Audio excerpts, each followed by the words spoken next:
అనుసరించిన ఎవరు వేసుకుంటాను నీ కృపదాయించమడుతున్నాను ప్రభా. దయగల దేవా నీకు వందనాలు స్తోత్రములు తండ్రి. ఎక్కడప్పుడే ప్రతి ఒక్క బిడ్డ పైన నీ ఆత్మను కుమ్మరించండి. రానున్న బిడ్డల వారిలోనైనా నీ సన్నిధానానికి తోడుకురమ్మని ఇదిగోనైనా ప్రాంతంలో ఉన్నదైనా ముగింపు వరకు మీ పాపదాలు ఖర్చులేదండి. ప్రతి ఒక్క బిడ్డతో మీరే మాట్లాడుతుంది నాయన. మీ కుమారుని శిశు సైట్ వరకు వచ్చి మాట్లాడుకుంటారండి. వాళ్ళు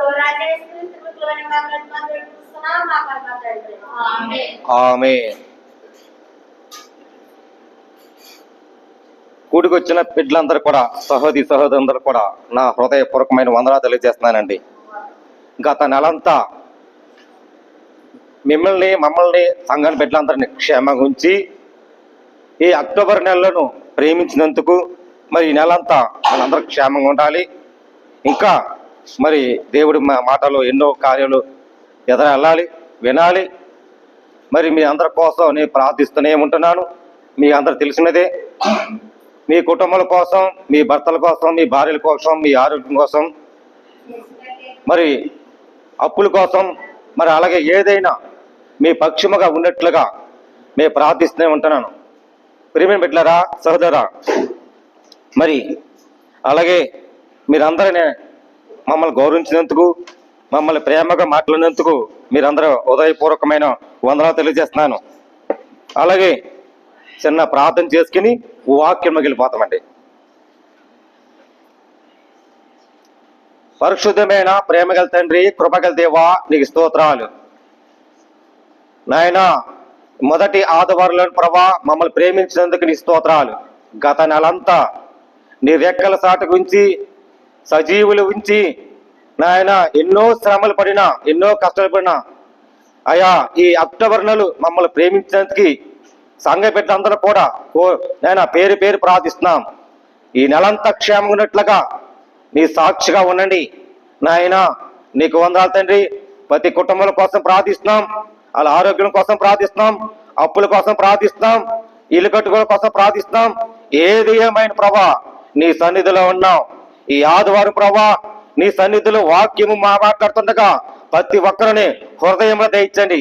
కుటుంబంలో ప్రభా ఎలా కట్టుబడి ఉండాలి, కుటుంబంలో ఎంత క్షేమంగా ఉండాలి, భార్య భర్త ఎలా ఉండాలని అర్థం చేసుకుని మాతోని ఈ వాక్యముతో అందరితోని మాట్లాడతావని నీ కృపల బలపరిచిన ప్రభా, అందరికి మార్కులు దయచిన ప్రభా, నీ సహాయం అందించమని క్రీస్తు యేసు పరిశుద్ధాత్మ ప్రకటనలో ప్రార్థనకి సమర్పించి అప్పగించుకుంటున్నాం పరమ తండ్రి. ఆమేన్. అందరికి వందనాలండి.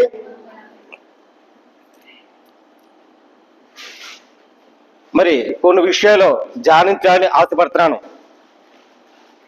బంగారు భవిష్యత్తు, సేమలు నేర్పించే పాఠాలు. బంగారు భవిష్యత్తు, సేమలు నేర్పించే పాఠాలు. కానీ కొన్ని చిట్కాలు ఉంటాయి. అలాగే మరి ఈ చిట్కాలు సేమలో నేర్పించే పాఠాలు. మరి వెళ్ళిపోతామండి. సామెతలు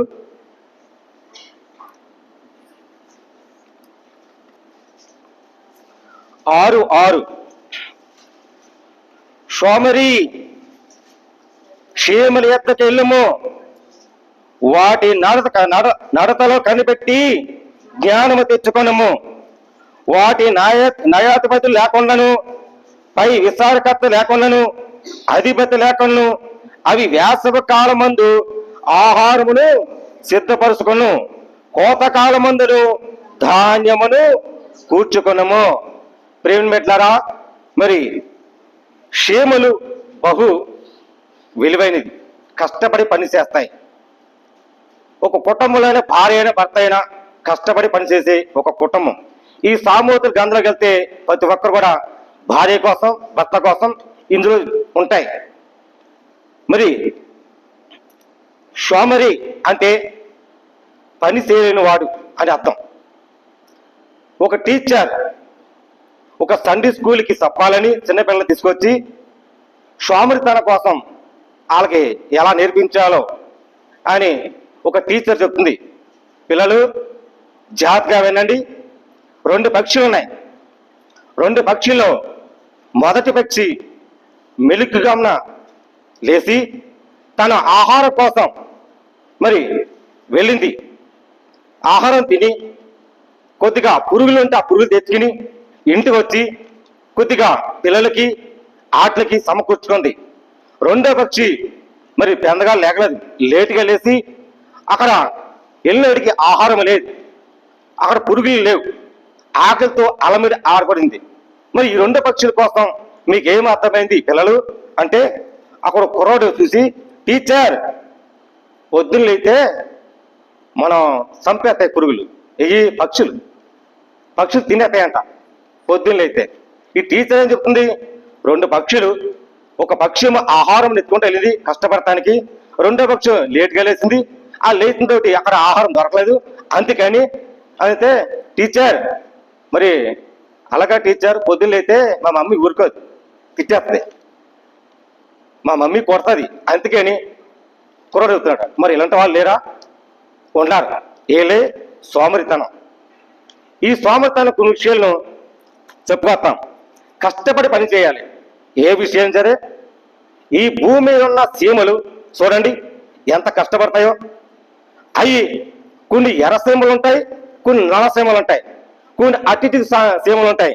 కానీ ఆ సీమల్లో ఉన్న కొన్ని సీమలు వారాలు పడతాయి, కొన్ని సీమలు సంవత్సరం పడతాయి, కొన్ని సీమలు 3 సంవత్సరాలు పడతాయి, కొన్ని సీమలు 7 సంవత్సరాలు పడతాయి, కొన్ని సీమలు 30 సంవత్సరాలు పడుతుందండి. ఇది రాణిసీమ అంటే 30 సంవత్సరాలు ఉన్నది రాణిసీమ. అది ఎంత ఉంటది ఎలాగండి, సీమలు నేర్పించే గుణపాఠాలు కానీ సీమలు నేర్పించే ఉంటది. కానీ ఎప్పుడన్నా మీకు ఎర్రసీమ కలిసినాయండి? ఎప్పుడన్నా ఎర్రసీమ కలిసినాయి కదా? కర్రలేదా? ఇది కిందకు వచ్చాడు. నల్లసీమలో కర్రలేదా? ఎక్కడి నుంచి చూడండి, తేగల పాత్ర తెత్తంటే మన సీమ కత్తే ఎర్రసీమలో, అది కొద్దిగా పొగరు ఎక్కువ. నవసీమలో ఆగుతాయి. దీనికి దానికి డిఫరెన్స్ ఉంటాయండి. చూడండి, ఎర్రసీమలో కోపం ఎక్కువ. మీరు ఎక్కడి నుంచి చూడండి, మనం అవి కడితే దురదొస్తుంది, అంతే కదా? అంతేగాని ఈ ఎర్రసీమలో ఉన్న కష్టపడి కొన్ని విషయాలు చెప్తాను, నల్లసీమలు కూడా కష్టపడి ఉంటాయి. కొన్ని విషయాలను ఇది మీకు నవ్వుగా ఉండొచ్చు, ఇంకోటి అందుకోవచ్చు. కానీ చాలా మంది ఈ సోమరితాన్ని కొంత విషయాలే, ఈ సోమరి విషయాలను సీమలు ఎలా కష్టపడుతున్నాయో భర్త కూడా భార్య కూడా కొన్ని ధ్యానించాలని ఆశపడుతున్నాను. చదవండి.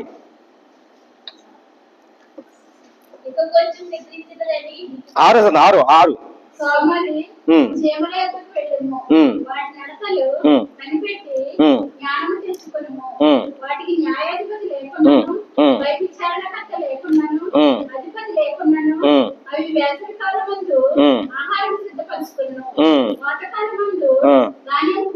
చూసుకున్నాను. ఏమిటండి, మనం ఏ విషయాలైనా కరెక్ట్గా కష్టపడి సాధించాలి.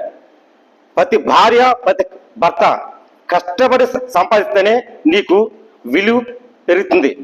కష్టం లేని భర్త ఉన్నారు, కష్టపడలేని భార్య ఉంది. అలా కష్టపడి భర్త భార్య ఈ బిడ్డల కోసం ఈ పక్షి ఎలాగా కష్టపడి ఆహారం ఎలా తెచ్చుకుందో, ఇంట్లో ఉన్న భార్య అయినా భర్త అయినా కష్టంతో కష్టపడితే పిల్లలు కూడా చాలా గమనిస్తారు. కొంతమంది కష్టం అంటే తెలియదు, కానీ మనం ఎక్కువగా సుఖపడాలని చూస్తారు. ఈ సుఖపడాలను మరి ఏదో అయ్యి మనం నడుచుకోవాలి అంటారు. కానీ మన తక్కువ టైంలను సంపాదించుకోవాలన్నారు. చూసారా, ఎక్కడన్నా మీకు ప్రకటన చూసారా, తక్కువ టైంలను సంపాదించాలి, అలా తక్కువ పెట్టుబడి ఎక్కువ సంపాదించాలి, నెలకే ఇంటికి 1,00,000 రూపాయలు సంపాదించాలని ఈ ప్రకటనలు చేస్తుంటారు. కానీ ఈ ప్రకటనలు చాలా మంది కూడా విషయాలను కూడా ఉంటాయి. కానీ ఏం సంపాదించినా ఇంటిలోనూ సమకూర్చున్న వాళ్ళు ఇంటిలోనూ మరి ఎలా నడుచుకోవాలో కొన్ని విషయాలు చెప్తాను, ప్రతి భార్య కానీ ప్రతి భర్త కానీ. కానీ ఒక సహోదరుడు ఆడికి SMS వచ్చింది మొబైల్ మీద, అన్నా మరి నాకు బ్యాంకులో SMS వచ్చింది అని ఒక మొబైల్ చూపిస్తే అక్కడ అన్నాడా, ఇమీడియట్గా మీరు 5,000 కట్టండి, మరి కడితే డిపాజిట్ మీకు 30 లక్షలు వస్తుంది, 30 లక్షలు వచ్చాడు, మరి మీకు SMS మాకు పంపిస్తాం అని ఒక విషయాలను ఈ SMS ఇచ్చిన తర్వాత ఆ సోదరుడు ఏం చేయడు, ఉబ్బు కప్పు అయిపోయి అయ్యి బాబు ఇంకేముంది 50 లక్షలు 30 లక్షలు తగ్గుతాయట, మనం వెళ్ళి తక్కువ వెళ్ళి బ్యాంకులకు వెళ్ళాలి, బ్యాంకులకు వెళ్ళి డిపాజిట్ కట్టాడు 5,000. కట్టిన తర్వాత SMS వచ్చింది, వచ్చిన తర్వాత మళ్ళీ మాకు మీరు కట్టినందుకు ధన్యవాదాలు, మీకు కట్టినందుకు వందనాలు, అంతేకాని మరి ఇంకా 35,000 కట్టండి అని మళ్ళీ ఎస్ఎంఎస్ వచ్చింది. ఎస్ఎంఎస్ వస్తే మళ్ళీ గోవకెళ్ళి 35,000 కట్టాడు. కట్టేసి మళ్ళీ వచ్చాడు. మళ్ళీ వస్తే ధన్యవాదాలు 35,000 కట్టినందుకు మళ్ళీ 75,000 కట్టండి అంటే మళ్ళీ 75,000 కట్టాడు. చూసినడికి ఒక కుర్రాడు వచ్చాడు. అన్నా చూసావా, నాకు 50 లక్షలు తల్లి అంట. తల్లియా? సరే బాగా తల్లియా? ఎంత కట్టావు? అన్నా 5,000 కట్టాను ఫస్ట్, తర్వాత 35,000 కట్టాను, తర్వాత 75,000 కట్టాను. మొత్తం టోటల్ ఎంత ఏంది? మొత్తం 4 లక్షలున్నర కట్టానా? కడతా ఉండు. ఇలాంటి వాళ్ళు లేరా? అమ్మాయికి వస్తే లేరు ఎలాంటి వాళ్ళు? వీళ్ళు సోమరితనం. తెలిసి తెలియక తక్కువ పెట్టి పెట్టండి. ఎంతకేమన్నాయండి? తక్కువ పెట్టి పెట్టండి, ఎక్కువ సంపాదించండి. ఎక్కువ మీరు ఇంట్లో ఉండండి, నెలకు ₹1,00,000 సంపాదించండి. ఇలాంటి వాళ్ళు లేరా? ఏలే సోమరితనం. పిల్లలు మీరు జాగ్రత్తగా ఉండి మన సీమలో లక్కీ మీద ఆధారపడమండి, లాటరీ మీద ఆధారపడమండి, మనుషుల మీద ఆధారపడమండి, వాళ్ళ ఆలతో ఏదో ఆధారపడండి. కష్టపడి చేస్తాయండి, కష్టపడి సంపాదించే ఈతగలుగుతాయండి. మీరు ఎప్పుడన్నా సీమలో పడుకుంటూ ఎప్పుడన్నా నిద్రపాతం చూస్తారు? మీరు సీమలో మీరు నిద్రపాత సీమ చూసినాయా? చూసినాయా? రైట్. చూడండి, ఒక సోదరు చెప్తుంది, చూసినాయి. సీమలు ఎప్పుడు నిద్రపోవండి, కష్టపడుతూనే ఉంటాయి. ఈ రోజులలో కష్టం లేదు, గురకయే గురక, నిద్రే నిద్ర. ఈ రోజుల్లో ఎలాగుంటున్నారు. అందుకని సోమరి మనం ఇది సోమరితనం అని అంటారు. ఈ సోమరితనంలో పని పట్టాలకు ఏముండదు. ఎక్కడుందామా అక్కడుందామా తిందామా అని. కానీ భార్యతో కష్టపడే వాళ్ళు చాలా మంది ఉన్నారు, భర్తతో సంపాదించే వాళ్ళు చాలా మంది ఉన్నారు. ఈ సోమరితనం అంటారు. మరి ఈ సోమరితనానికి మరి ఏమంటారంటే మరి తిండిపోతులు అంటారు, నిద్రపోతులు అంటారు, తాగుపోతులు అంటారు, తిరిగిపోతులు అంటారు. మరి అందరినీ పోతులు అంటారు మగవాళ్ళని. మరి ఆడాలు ఏమంటారండి? ఓసారి చెప్పండి, మీకేం తెలిస్తే మరి కామెంట్ బాక్స్లో వేయండి, మీకేం తెలిస్తే ఆడాలు ఏమంటే. ప్రియమైన పెట్టారా, కష్టపడి మనం సంపాదించాలి. సీమలు నేర్పించేది మన ఏంటంటే అవి ఎలా కష్టపడతాయి ఏంటండి? నిద్ర నొప్పి లేక. అలాగే కూడా మన నిద్ర నొప్పులు కష్టపడినాడు గొప్ప ధన్యత. నువ్వు ఎక్కడ పని చేసినా, ఎక్కడ నివసించినా పైన దేవుడు ఉన్నాడు, ఆయన చూస్తున్నాడు. ఆయన ఆశ్చర్యకర దేవుడు. ఆయన ఎవరు కష్టపడతాడా వాళ్ళని కొద్ది ఆరోగ్య బలహీత పడినా కానీ ఆశ్చర్యకరం చేస్తారు. ఎలాగంటే కష్టంలోనూ ఆ తల్లి ఎంత కష్టపడిందో రేపొద్దు నా బిడ్డలు నేర్పుతుంది. సరే నాన్న, ఈ వయసులో ఇంత కష్టపడ్డాను, నా కష్టం నీకు రాకూడదు. ఇన్ని శ్రమలు పడ్డాను మీ నాన్నతోని, ఇంత బాధపడ్డాను, నీకు నేర్పిస్తాను గుణపాఠం. ఎలా కష్టపడాలి, ఎలా ఉండాలి, ఎలా నడిపించాలి అని ఒక తల్లి కానీ తండ్రి కానీ ఇలాగా కొడుకులకి బిడ్డలుగా నేర్పించే వాళ్ళు చాలా మంది ఉన్నారు. ఇలాగా వాళ్ళ జ్ఞానం ఏంటంటే సీమలాగా ఉందండి. సీమలకి జ్ఞానం ఉంది. ఈరోజు మనుషులకి జ్ఞానం లేదు. సీమలు బహు సురికైనవి. ఎలాగండి? బహు సురికైందండి. క్షేమం చూడండి ఎలాగెళ్తాయండి, లైన్కి వెళ్తాయి. చూసారండి? అవి ఎక్కడన్నా ట్రాఫిక్ ఆగుతాయండి? అవి ఇలాగెళ్ళి ఒక గూడు కట్టుకుంటుంది. అక్కడ చిన్న గూడు కట్టుకుంటుంది. ఎందుకని? ఆహారము చూడండి, కోతకాలం రాకపోతుంది, వర్షకాలం రాకపోతుంది, వేసకాలం వచ్చేస్తుంది. ఈ వేసకాలం మనం కష్టపడాలి. అదే చూడండి, అవి వేసవ కాలమును ఆహారమును సిద్ధపరుచుకును, కోతకాలము ధాన్యమును కూర్చుగలను. చూడండి, వేసవికాలము కష్టపడుతున్నాయి, వర్షాకాలం వచ్చేస్తుంది. ఈ వర్షాకాలంలో మనం బయటికి వెళ్ళాం. ఇక్కడ మనకి ఏం దొరుకుతుందో చెప్పలేం. ఇక్కడ శ్రమకాలం వచ్చేస్తుంది, అక్కడ ఏం చేస్తాం తెలీదు. ఈ వేసవికాలను కొద్దిగా మనం భద్రత, ఆహారం దాచుకోవాలి. డబ్బు కానీ ఆహారం కానీ రేపు ఏదైనా రాపోతుందనుకో మన ఒంటిలో బలహీనత అయిపోతే అప్పుడు ఎవరిని సైజు చెప్తాం? అప్పుడు దేవుడే దిక్కు. ఆ దేవుడు అంటున్నాడు అన్నారు కదా, యాసకాలం రాకపోతుంది, సిద్ధపరిచిన కోతకాలం. సీమలకు ఉన్నాయండి తెలివైన జ్ఞానం అంటే. ఈ రోజున మనుషులు లేవు. ఎలా కష్టపడాలో తెలీదు. ఎంతో తిండే ఉన్నారండి. ఎవరండి? నా మొగుడండి, నా భర్త. ఎలాగండి? తింటనే ఉంటాడు, పంటనే ఉంటాడు, తంతనే. ఇలా ఉన్నారా భర్తలు? ఉన్నారు. ఇలాంటిని వాళ్ళకి తెలియదండి. వాళ్ళకి ఏంటంటే వాళ్ళకి కష్టపడి తెలియదు. క్షేమలు కష్టపడుతున్నాయి, మనుషులు కష్టపడతలేదు. ఈ మనుషుల కోసం చెప్పేది. ప్రతి భార్య, ప్రతి బిడ్డలు అందరూ తెలుసుకోవాలి, క్షేమలో బహు విలువైనది. కష్టముతోని సంపాదించి దాంట్లో గూడు కట్టుకుంటున్నాయి. ఈ రోజులు కూడా మనము కూడా గూడు కట్టుకోవాలి, సిద్ధపరచుకోవాలి. ఒక బంగారు భవిష్యత్తు ఏంటండి, క్షేమం నేర్పించే బంగారు భవిష్యత్తు గూడు ఎలా కట్టుకుందో మన కూడా అలాగే ఉండాలి. ఉండి మనం ఎదగెళ్ళాలి. చెప్పండి. ఎప్పుడు నిద్ర వేసిదవు, ఇక కొంచెం నిద్రించదనని, కొంచెం కునికదనని, కొంచెం సేపు చేతులు ముడుచుకుని పరుండదనని వచ్చుందుకు. అందుచేత దోపిడిగాడు వచ్చినట్లు దారిద్ర్యముని ఎద్దకు వచ్చెను, ఆయుధకారుడు వచ్చినట్లు దేవి ఎద్దకు వచ్చెను.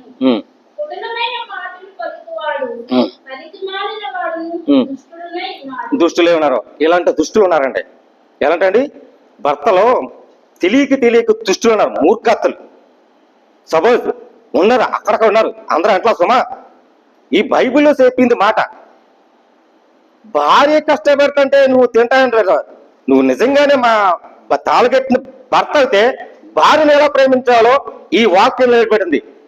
కోతకాలం వస్తుంది, కష్టకాలం వస్తుంది, ఇంటి నిర్మించుకోవాలి, కష్టపడాలి, భార్యను చూసుకోవాలి అని జ్ఞానకాలి ఉండాలి. ఎలాగండి? క్షేమని ఎలాగా కష్టపడుతున్నాయో బహువుగా అలాగే తెలుగుతోనూ కష్టపడాలి. భార్య కూడా అంతే. ఏం పెట్టారా? కొంచెం నిద్ర. చాలా మంది భర్తలో నిద్రపోతుంటారు, లేగరం. కొంచెం నిద్రం చూడండి, కొంచెం నిద్ర, కొంచెం కునికితాం, ఇటు అటు తిరుగుతూ ఉంటాడు, మూలుగుతుంటాడు, ముక్కుతుంటాడు. ఏంటండి ఇది? ఏమండి లేకండి, తెల్లారిపోయిందండి, ఆఫీస్కి వెళ్ళాలి లేకండి అంటే వాళ్ళు మూలుగుతూ ఉంటారు. తల్లిదండ్రులు వస్తారు, రే లేకరా, స్కూల్ టైం అయిపోయింది లేకు అని పిల్లలు తిడతారు. భర్త వచ్చి ఏమే లేకవే టైం అయిపోయింది, అక్కడమ్మ కాకులు చేస్తున్నా లేకవా అని. ఏమిటండి ఇది? భార్యలు భర్తలు సీమలు కష్టపడుతున్నాయి. ఇది బైబిల్లో నేర్పించే గుణపాఠం. ఇది బంగారు భవిష్యత్తు ఎలా ఉండాలి, ఈ బంగారు భవిష్యత్తు గూటికి ఎలా నేర్చుకోవాలి. ఇది సోమరితనం. ఈ సోమరితనంలో నేర్పించే పాఠాలు ఇలాంటి వాళ్ళు లేరా? ఉన్నారు. చదవండి.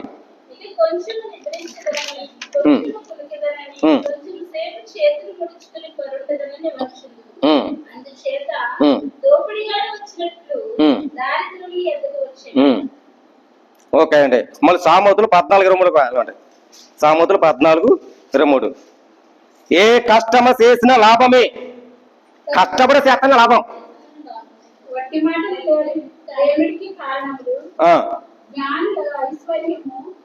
14:23 అండి.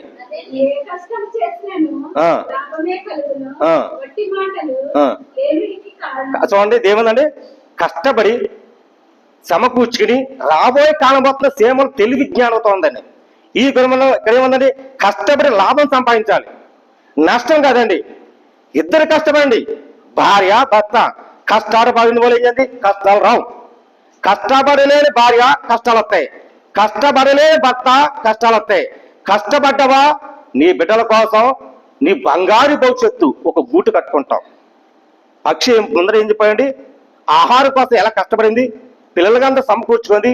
అలాగే ప్రతి భార్య ప్రతి భర్త కూడా కష్టపడితేనే అది విలువేంటుంది, బిడ్డలకు నేర్పించే భవిష్యత్తు.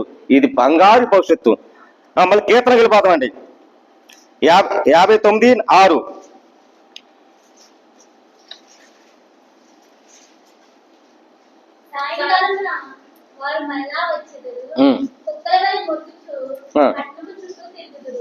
చూడండి, సాయంకాలం పన్నెండుకి ఈ తామూతులు చూడండి, అలా కుక్కలా తిరుగుతారు గిరగిర గిరగిర గిరగిర గిరగిర.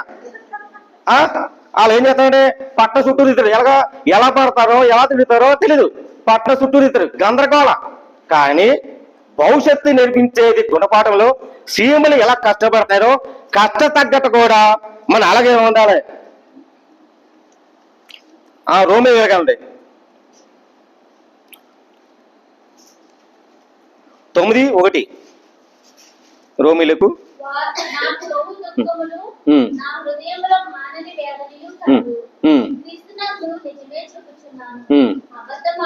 ఇదేనండి బహు దుఃఖం.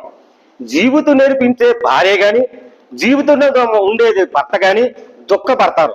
ఈ దుఃఖం అంటేనే క్రీస్తు నమ్ముకునే వాళ్ళు అబద్ధం ఆడరు, సత్యమైన మాటలు మాట్లాడతారు, సత్యమతో అనిపించుకోవాలి. ఈ బంగారు భవిష్యత్తు చీమలు ఎలా నేర్పించాడు దేవుడు గుణపాఠం, ఇలాగే క్రీస్తు కూడా మన చెప్తున్న మన అబద్ధం ఆడకూడదు. అబద్ధం ఆడితే చీమలు అబద్ధాలు అండి, అది తెలివైన జ్ఞానం, కష్టపడి నడిపించేది. మరి అదే విషయంలో వెళ్దామండి. 2 తిమోతి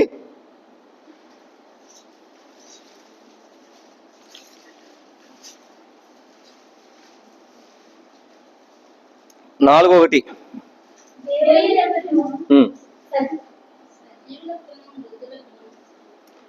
దేవుని ఎదుటను సజీవులను మృతులకు తీర్పు తీర్చు క్రీస్తు యేసు ఎదుట ఆయన ప్రత్యక్ష తోడు, ఆయన రాజ్యమును తోడు. నేను అనబెట్టి చెప్పదేమనగా వాక్యము ప్రకటించము, సమయమునందను అసమయమునందను ప్రయాసపడము, సంపూర్ణమైన దీక్షశాంతమును ఉపయోగించి ఖండించచ్చు గద్దించచ్చు బుద్ధి చెప్పుము. ఏంటంటే క్షేమం ఎలాగున్నాడు? బుద్ధి, అన్ని ప్రయాస, సంపూర్ణమైన దీక్ష శాంతము, రాబోయే కాలము, శ్రమ కాలము, ఇవన్నీ అతనే క్రీస్తు నేర్పించారు. ఇదిగో నా రాజ్యము ఎలాగండి శ్రీమల ఎందుకు చెప్పాడంటే రాజ్యము. మనం ఆత్మ క్రీస్తు చూడాలంటే రాజ్యం పరలోకి వెళ్ళాలంటే ఏంటంటే ఈ శ్రీమల రహదారి అలాగెళ్తున్నాయి. అలాగే కూడా నిదానంగా మనం వెళ్ళాలండి. ఒక గూడు కొట్టుందండి. బంగారు భవిష్యత్తులో ఎలా నేర్పించాలి పాఠాలు, బంగారు భవిష్యత్తులను ఎలా గుణపాఠం నేర్పించేది ఈ సత్యాలు. ప్రేమ పెట్టారా, ఈ విషయం చాలా విలువైందని మీరు తెలుసుకోవాలి. అమ్మ సామతో వెళ్ళిపోతామండి.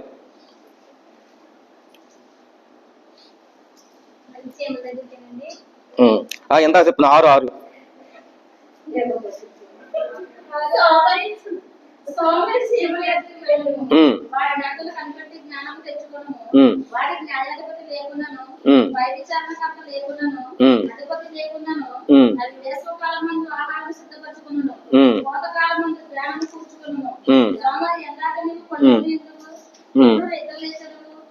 కొంచెం నిద్రించినని కొంచెము కునికిదనని కొంతసేపు చేతులు ముడుచుకుని పడుకునిదనని నీ వలచుందుకు. అందుచేత దోపిడీగాడు వచ్చినట్లు దారిద్ర్యము నీ ఎంతకు వచ్చును, ఆయుధదారుడు వచ్చినట్లు ఏమి నీకు ఎంతకు వచ్చును. కుటీలమైన మాటలు పలుకువాడు పనికిమాలిన వాడు దుష్టుడై ఉండును. వాడు కన్ను గీటును, కాలుతో సైగ చెయ్యును, వేళక గుర్తులు చూపును. వాని హృదయమును అతి మూర్ఖ స్వభావం కలది. వాడు ఎప్పుడైనా కేసు కనిపించు 15 చెప్పారు 15 అండి పుట్టించు. కాబట్టి ఆపద వాని మీదకి హఠాత్తుగా వచ్చును. ఆ క్షణము ముందే నలగ కొట్టుబడను. కాదంటే మన చేతులు మన నలగొట్టుకోవాలి. నీ 2 చేతులు నలగొట్టుకోపోయి 2 చేతులు నలగొట్టుకోపోయి నీకు జీవితం ఎలాగెళ్తుందండి? క్షేమలో అదే కష్టపడుతున్నాయి. ఎప్పుడు సూర్యుడు క్షేమలు కష్టపడుతూనే ఉంటాయి, ఎప్పుడు దానికి రెస్ట్ ఉండదండి. అలా కూడా క్షేములకి బహు ఇష్టమైన ఇచ్చాడు. మనము కూడా మరి అలాగ ఉండాలి. ఉండి మన కోతకాలం రాకపోతుంది. ఆ కోతకాలం శ్రమ కడప ముందే మనం జీవించబడాలి. ఒక కుటుంబాన్ని ఏర్పరచుకోవాలి, కుటుంబంలో నడుచుకోవాలి. ప్రతి భార్య ప్రతి భర్త శ్రమకాలం రాకమునిపే మన సోమరిపోతులా ఉండకూడదు. అలా ఉంటే మనం జీవించలేం. దేవుడు నేర్పించింది గుణపాఠాలు. ఈ విషయం మీరందరూ ధ్యానించుని బంగారు భవిష్యత్తు ఎలా నడిపించుకోవాలో ప్రతి భార్య ప్రతి భర్త తెలుసుకోవాలని ప్రతి ఒక్కరు కూడా పేరు పేరు మనవి చేస్తున్నాను. దేవుడి మాటలు దీవించిన కాక ఆమేన్. ప్రార్థన చేస్తామండి. కంగారు పడ పరిశుద్ధమైన ప్రేమ గల తండ్రి, కృపగల దేవా, నీకు స్తోత్రాలు తండ్రి. నాయన ఈ రోజు ప్రభా సీమలు నేర్పించే పాఠాలకు నడిపించా తండ్రి. కృపగల దేవా నీ స్తోత్రాలు తండ్రి. నాయన బంగారు భవిష్యత్తు ఎలా నేర్పించాలో, కష్టపడి పని చేయాలి నాయన, ఈ కష్టపడి ప్రభా ఎలా జీవించాలి, జ్ఞానముతో ఎలా నేర్పించాలి మాకు నేర్పించావు నాయన. మా సహోదరి ప్రభా ఎక్కడ కష్టపడి పని చేసినా ఆ సమయం అందు ప్రభా నీ సజీవులు ఉంచో సాక్షిగా ఉండి ప్రభా సీమలు నేర్పించే పాఠాలు కష్టతో నడుపుతున్నాయి ప్రభా. అలా కష్టపడాలని మీ ఆశతో ప్రార్థిస్తున్నాం. ప్రతి భార్య, ప్రతి భర్త, ప్రతి బిడ్డలో కష్టపడి నడిపించాలని ప్రభా. అలాగే ఉదయంలో ప్రభా కష్టం అంటే ఏమిటి, ఆ కష్టములు ఎలా నేర్చుకోవాలి అని ప్రతి తల్లి తండ్రి నేర్పెట్టే గుణపాఠాలు, ఈ సీమలు నేర్పించే గుణపాఠాలు కానీ నాయన ఒక కుటుంబం ప్రభా నేను ఎలా ఏర్పరచుకోవాలో అయ్యా ఇందులో నేర్పించా తండ్రి. వీళ్ళందరినీ ప్రేమించి ప్రభా సాక్షిగా ఉంది ప్రభా సహాయం తెచ్చండి. ఈ నెలంతా మమ్మల్ని ప్రేమించినందుకు నీ స్తోత్రాలు తండ్రి. నేను అయ్యా ఈ నెలలో ప్రభా వీళ్ళ కష్టాలు ఏం కష్టపడుతున్నారో అభిషేకించండి ప్రభా. నీ సహాయం తెచ్చండి ప్రభా. ప్రతి ఆరోగ్యములు బలహీనతో తీసివేని ప్రభా. ఏ సమస్య లేకని, ఏ బాధ లేకని, ఏ కీడు లేకని ప్రభా, అప్పులు ప్రభా అయ్యా తీర్చండి ప్రభా. ఇల్లు కట్టుకోవాలి ప్రభా, నిశ్చయితులు వాళ్ళ ఇల్లు ఏర్పాటు చేసండి, సహాయం తెచ్చండి, ఆశ్రయించండి ప్రభా. ప్రతి సమస్యలు ప్రభా ఆరోగ్యంలో నాయన బీపీ షుగర్ వ్యాధులతో అయ్యా తలగబోటు ప్రభా, కాళ్ళు నొప్పులు ప్రభా, 24 గంటల ప్రభా, గ్యాస్ నొప్పులతో ప్రభా ఎవరు బాధపడుతున్నారు ప్రభా. అలా సజీవుల నుంచి నీ సాక్షిగా ఉండి ప్రభా నీ సహాయం అందించండి. కృపగల దేవా నీ స్తోత్రాలు తండ్రి. మహిమ ఘనత ప్రభావం కాదించి ప్రభా అయా ఇండియా కోసం ప్రార్థిస్తాం, తెలుగు 2 రాష్ట్రాల కోసం ప్రార్థిస్తాం. వాళ్ళందరూ క్షేమంగా ఉన్న ప్రభా సహాయం చేయండి. మరి రావాల్సిన జీతాల కోసం ప్రార్థిస్తున్నాం. ఎవరెవరు ప్రభా చింటింగ్ పెట్టారో అయ్యా తెలియక ముందు ప్రభా అయ్యా అందరికి సహాయం చేయించండి ప్రభా. అయ్యా జీతాలు ఇచ్చినట్లుగా నీ కృప చూపించండి. అనుభవం మేడంతో మాట్లాడి అలా చక్కగా ప్రభా ఏర్పాట్లు సిద్ధం చేయండి ప్రభా. అయ్యా ప్రతి కుటుంబంలో క్షేమంగా ప్రభా ఈ నెలంతా ప్రభా ఇలా అప్పగిస్తున్నాం ప్రభా. ఈ నెలంతా ప్రభా ఆరోగ్యం కోసం ప్రభా నీకు అప్పగిస్తున్నాం ప్రభా. నీ సన్నిధిలో అప్పగిస్తున్నాం ప్రభా. నువ్వు తప్ప ఈ లోకములను మాకు ఎవరే ప్రభా ఆధారము ధైర్యము ఇవ్వాలన్నా తోడివ్వాలన్నా ప్రతి సమస్యలో ప్రతి పరిష్కారము నీ మీద అప్పగించుకున్నాం తండ్రి. నువ్వే చేస్తావని మేము విశ్వాసిస్తూ నమ్ముతూ గొప్ప సాక్షిగా నిలబెట్టి అయా సజీవులతో ఉంచుతా ఉంటున్నాం తండ్రి. అయా మన సీమలుగా నేర్పించే గుణపాఠంలో కష్టపడి సంపాదించాలని ఆశపడతాం ప్రభా. కష్టంలో సంపాదించి ప్రభా మా ఆరోగ్యం బలహీనత తీసివేసి స్వస్థపరిచి మహిమ ఘనత ప్రభావంలో కార్యము చేసి ఈ బిడ్డలందరూ ప్రభా నీకు అప్పగిస్తున్న ప్రభా. ఈ బిడ్డలందరూ ప్రభా నీ సన్నిధిలో అప్పగిస్తున్న ప్రభా. ఎక్కడ పరివేసినా నీ సజీవుల నుంచి సాక్షిగా వాడుకోమని క్రీస్తు యేసు పరిశుద్ధాత్మ పెట్టడంలో వేడుకుంటున్నాం పరమ తండ్రి. ఆమేన్. అందరికి వందనాలండి.